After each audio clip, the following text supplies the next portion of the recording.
Jangan lupa subscribe YouTube channel Metro TV News dan jangan lupa nyalakan notifikasinya. Pemirsa, Korps Lalu Lintas Polri akan menggelar kegiatan Operasi Zebra mulai besok 26 Oktober 2020. Hal ini bertepatan dengan libur panjang peringatan Maulid Nabi Muhammad. Operasi Zebra 2020 akan digelar hingga 6 November 2020. Kegiatan ini dimaksudkan untuk meningkatkan ketertiban lalu lintas masyarakat secara serentak di seluruh Indonesia. Dalam kegiatan ini sasarannya tidak hanya berfokus pada pelanggaran lalu lintas, namun juga penindakan terhadap pengendara yang tidak taat protokol kesehatan.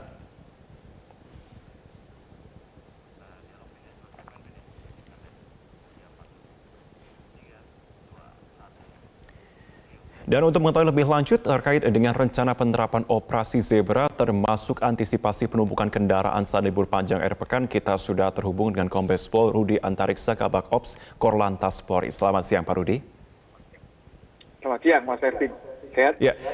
Ya, sehat Pak. Pak Rudi, ini bagaimana Pak sebenarnya penerapan operasi Zebra yang akan berlangsung mulai besok ini? Akan seperti apa detailnya?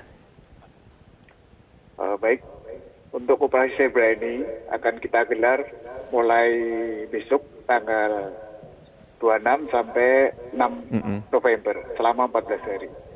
Operasi Zebra ini tentunya dengan pola-pola menyesuaikan dengan situasi pandemi ini. Jadi fokusnya kepada pencegahan menularnya COVID-19. Sehingga pola operasi Zebra pun di samping untuk meningkatkan ketertiban lalu lintas, ini juga untuk mendisiplinkan masyarakat mentaati protokol kesehatan. Jadi pola kita secara humanis, persuasif, edukatif. Jadi tidak melaksanakan kegiatan represif atau penindakan, hanya 20% saja untuk penindakan. Pendidikan pun terhadap hal-hal pelanggaran yang berpotensi menyebabkan kecelakaan. Itu Pak. Oke. Kemudian langkah antisipasi penumpukan kendaraan pada libur panjang minggu depan ini kiranya berapa personil yang diterjunkan, Pak? Ya, untuk personil yang diterjunkan ini tentunya bersama dengan mitra-mitra kita, stakeholder yang ada dari kepolisian. Ini totalnya ada 98.000, kemudian dari TNI 24.000, dari instansi terkait ini ada sekitar 40.000, dan ini pertepatan juga operasi Zebra tentunya sudah kita siapkan, baik itu personil di lapangan, kemudian penggelaran pos-pos pengamanan maupun rekayasa lalu lintas yang sudah kita sepatkan dan kita siapkan dan sudah kita koordinasikan kepada seluruh stakeholder yang ada jauh-jauh hari sebelumnya, baik itu kita sudah mulai rapat-rapat, koordinasi, maupun kita sudah melaksanakan survei lapangan jauh hari sebelumnya. Oke, apakah sudah dipetakan Pak Rudi, mana saja yang menjadi titik prioritas pengawasan potensi kepadatan? Ya, tentunya libur panjang ini akan dimanfaatkan masyarakat untuk silaturahmi, ya. Kemudian juga melaksanakan wisata. Nah, kita sudah antisipasi untuk arus datang ini pasti akan datang dari Jabodetabek, dari arah Jakarta. Ini sudah kita prediksi, sudah kita lakukan evaluasi bahwa kenaikan nanti akan sekitar 20% dari arus biasanya yang mengarah ke Jakarta. Baik itu yang ke arah Cikampek Utama, yang itu melalui Palimanan kemudian ke arah Jawa Tengah, maupun nanti yang ada mengarah ke Cipularang atau Getol Kaliurip. Juga kita antisipasi arus lalu lintas yang mengarah ke Sumatera atau ke Lampung. Di penyeberangan SDP Merak, Bakahuni juga sudah kita siapkan untuk penggelaran pos personel maupun pola di sana agar dalam penyeberangan nanti lancar. Dan termasuk tadi sudah sampaikan di Getol-Getol nanti sudah kita siapkan untuk personel-personel, card reader, kemudian penambahan kit satelit, kemudian juga kita lakukan nanti kontraflow, rekayasa untuk one way juga kalau itu diperlukan, dan tentunya untuk rest area ini juga akan kita batasi Karena dari Menteri PUPR sudah jelas bahwa kapasitas rest area ini hanya 50%. Termasuk di wisata juga demikian, ini tergantung dari kebijakan dari kepala daerah, masing-masing sudah ada. Misalnya di puncak ini juga kapasitasnya hanya 50%. Ya, sehingga baik itu di bus wisata maupun di jalur sudah kita siapkan.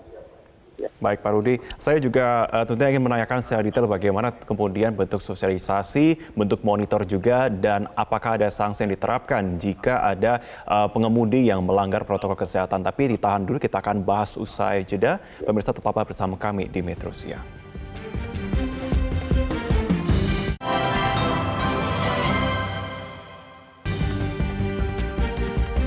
Pemirsa, sebelum kita lanjutkan perbincangan kita, saya akan ajak Anda untuk memantau situasi terkini langsung dari kawasan Simpang Gadok, Bogor, Jawa Barat bersama dengan rekan Riz Pratiwi langsung dari lokasi. Liz, selamat siang. Apakah saat ini dari pantauan Anda sudah terjadi peningkatan volume kendaraan jelang libur panjang pekan depan? Ya Marvin, selamat siang. Marvin, jelang libur panjang akhir pekan yang dimulai pada Rabu depan, tepatnya 28 Oktober 2020, saat ini memang belum terlihat adanya peningkatan volume kendaraan di kawasan puncak, terutama di daerah Simpang Gadok, Bogor, Jawa Barat ini. Namun petugas memprediksi bahwa puncak atau kenaikan volume kendaraan ini baru akan terlihat pada hari Selasa malam hingga Rabu pagi. Sementara itu untuk mengantisipasi lonjakan wisatawan, petugas juga sudah memberlakukan pembatasan maksimal 50% kapasitas di seluruh tempat wisata dan juga di area hotel untuk mengurangi potensi penularan virus corona. Selain itu, petugas gabungan diantaranya terdiri dari Dinas Perhubungan dan juga dari Satpol PP juga terus melakukan pengetatan protokol kesehatan untuk memastikan bahwa masyarakat ini mematuhi protokol kesehatan, terutama menggunakan masker. Dan apabila ditemukan adanya masyarakat yang masih tidak mematuhi aturan tersebut, maka akan langsung diberikan sanksi berupa pembayaran denda atau sanksi sosial. Marvin. Ya, Liz, dari pantauan Anda, bagaimana dengan arus lalu lintas pada sore nanti? Apakah sudah ada rencana pemberlakuan sistem satu arah di sana? Ya Marvin, secara keseluruhan di kawasan Puncak Bogor, Jawa Barat ini sebenarnya sejak Minggu pagi hingga siang hari ini arus lalu lintas tampak lancar. Namun jika terlihat di belakang saya di kawasan Simpang Gadok memang ada sedikit kepadatan atau kemacetan. Dan ini hanya terjadi selama sesaat.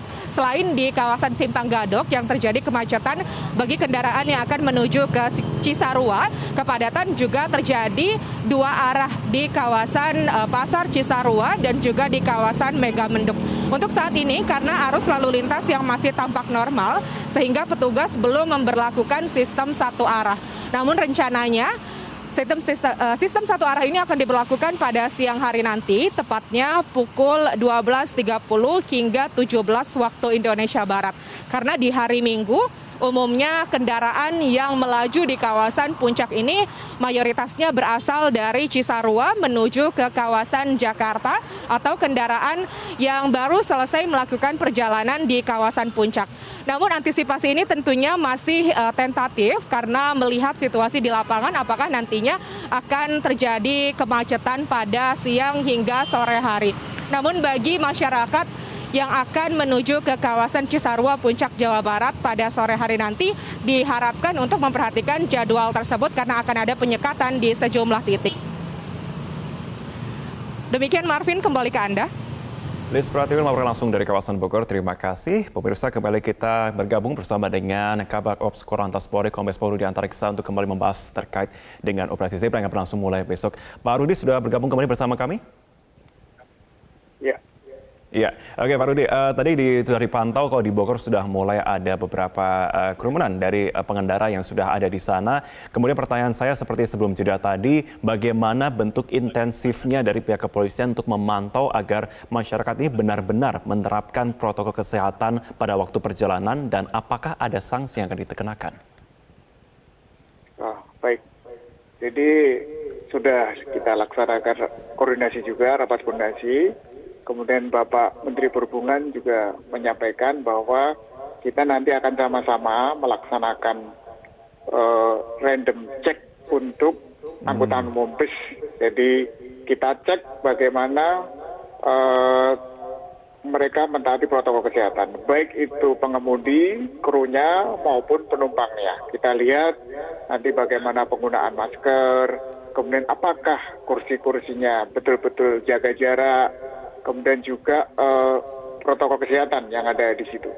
Termasuk nanti kita akan lakukan juga pengecekan untuk kendaraan-kendaraan pribadi di rest area, bagaimana mereka di kendaraan, kemudian masuk ke rumah makan dengan jaga jarak dan sebagainya. Ini kita lakukan tentunya bersama-sama dengan perhubungan, dengan kesehatan, semua kita sinergi. Dan perlu saya tambahkan juga bahwa nanti pada libur panjang nanti juga sudah diatur melalui surat edaran Menteri Perhubungan bahwa untuk kendaraan truk sumbu 3 ke atas ini akan kita alihkan tidak melalui tol, tetapi melalui jalur non-tol atau arteri pada arus mudik itu pada tanggal 27 mulai jam 12 sampai tanggal 28, 14. Kemudian baliknya juga demikian. Akan kita lakukan, kita prediksi puncak arus balik ini kan pada tanggal 1 atau hari Minggu. Nah ini malam minggunya sudah kendaraan sumbu 3 atas tidak boleh melalui tol, namun kita lewatkan arteri sampai pada Seninnya. Ya. Oke, kemudian bagaimana dengan koordinasi penjagaan petugas kalau di tempat penyeberangan kapal, Pak? Karena kalau bisa dikatakan ini salah satu mobilisasinya juga cukup tinggi, baik itu dari pelabuhan dari Jawa menuju ke Sumatera dan juga sebaliknya. Ya, dari SDP maupun dari Polda Banten juga sudah menyiapkan tentunya dengan instansi terkait untuk melaksanakan tentunya juga pengecekan ya waktu mau menyeberang untuk masalah protokol kesehatan, juga nanti di Lampung pun demikian dengan pola-pola langkah yang sama. Gitu. Oke, baik. Pak Rudi, terakhir saya akan minta imbauan khusus dari Anda untuk warga yang merencanakan bepergian di masa pandemi ini. Silahkan. Ya, walaupun pemerintah tidak melarang untuk pelaksanaan liburan, perjalanan, tetapi himbauan dari kepolisian tentunya tetap libur sehat, ya jadi tetap jaga protokol kesehatan, namun himbauannya juga mungkin lebih baik liburan di rumah saja. Demikian. Baik, terima kasih Kabak Ops Korlantas Polri, Kombes Pol Rudi Antariksa sudah bergabung bersama kami di Metro Siang. Terima kasih Bapak, selamat siang.